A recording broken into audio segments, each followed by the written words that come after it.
ইমাম মালিক ইবনে আনাস বর্ণনা করেন, মুসলিম ইবনে ইয়াসার বলেছেন, ওমর ইবনুল খাত্তাব কে পবিত্র কুরআনের এই আয়াতটি সম্পর্কে জিজ্ঞেস করা হয়েছিল। হে নবী, স্মরণ করো যখন তোমার প্রতিপালক বনি আদমের অর্থাৎ তাদের পিঠ থেকে তাদের সন্তানদের বের করলেন এবং তাদের নিজেদের উপর সাক্ষী রেখে জিজ্ঞেস করলেন, আমি কি তোমাদের প্রতিপালক নই? তারা বলেছিল, হ্যাঁ, আমরা সাক্ষ্য দিচ্ছি। এটা এই জন্য করা হয়েছিল যাতে কিয়ামতের দিন তোমরা বলতে না পারো যে আমরা তো এই বিষয়ে অসচেতন ছিলাম। এই আয়াতের ব্যাখ্যায় ওমর বলেন, আমি স্বয়ং রাসূলুল্লাহ সাল্লাল্লাহু আলাইহি ওয়াসাল্লাম কে এই প্রশ্নের জবাবে বলতে শুনেছি, আল্লাহ তাআলা প্রথমে আদম কে সৃষ্টি করেন, তারপর তার পিঠে নিজের ডান হাত বুলিয়ে তার সন্তানদের একাংশকে বের করে আনেন এবং বলেন, এদের আমি জান্নাতের জন্য সৃষ্টি করেছি এবং এরা জান্নাতীদের মতোই আমল করবে। এরপর তিনি আবারও আদম এর পিঠে হাত বুলিয়ে বাকি সন্তানদের বের করেন এবং বলেন, এদের আমি জাহান্নামের জন্য সৃষ্টি করেছি এবং এরা জাহান্নামীদের মতোই আমল করবে। এই কথা শুনে উপস্থিত এক ব্যক্তি প্রশ্ন করলেন, হে আল্লাহর রাসূল, তাহলে আমাদের আমল করার প্রয়োজন কি যদি ভাগ্য আগেই নির্ধারিত থাকে?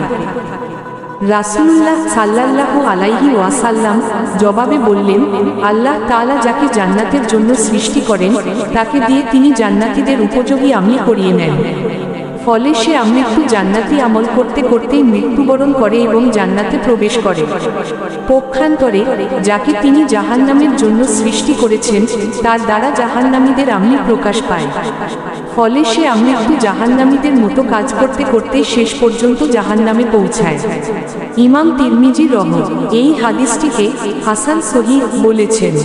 ইমাম আহমদের বর্ণনার শেষাংশে এবং ইমাম তাবরানী এর অনুরূপ আরেকটি রেওয়ায়েতে উল্লেখ আছে, আদম এর এই বিচরণ ও ভালোবাসার প্রতি সম্মান জানিয়ে পরিশেষে আল্লাহ তাআলা হযরত দাউদ এর বয়স বাড়িয়ে পূর্ণ 100 বছর করে দেন এবং হযরত আদম এর জীবনেরও অবশিষ্ট 40 বছর অলৌকিকভাবে পূর্ণ করে দিয়ে তার বয়সও 1000 বছর পূর্ণ করে দেন।